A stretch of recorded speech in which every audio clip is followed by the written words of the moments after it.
Welcome to our channel. Today we how to activate create landing pages using card and convert leads, quick tutorial step by step clearly. To begin creating a landing page on Card, start by visiting the Card website. Click on the sign up button if you don't have an account. If you already have an account, simply log in. Once logged in, click on the new site button to create a new landing page. You will see a variety of templates available. Browse through the templates and select one that fits your vision. After choosing a template, you'll enter the site editor. In the site editor, you can modify text by clicking on any text block. Add your headline, subtitle, and body text to convey your message effectively. To change the background, click on the canvas, then select background in the sidebar. Choose an image or color that complements your brand.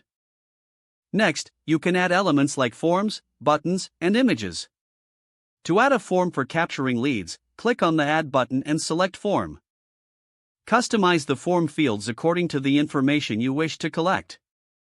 Make sure to include essential fields like name and email address. Next, you'll need to configure what happens upon submission. In the form settings, choose the action that will follow a successful submission. You can opt to send data to an email or connect it to a third-party service. Customize the button text to make it compelling, such as Get Started or Join Now. Once all elements are in place, preview your page by clicking the Preview button. Check that all links and forms work as intended before publishing. If everything looks good, click on the Publish button in the upper right corner. Choose a custom domain or use a subdomain provided by Card.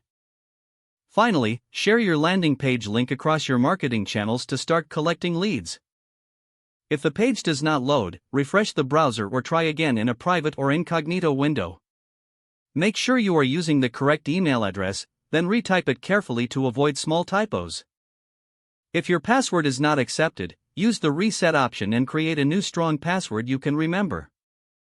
Check your spam folder for verification or security emails, then complete any requested confirmation steps. Don't forget to like this video and subscribe to our channel for more step-by-step tech guides.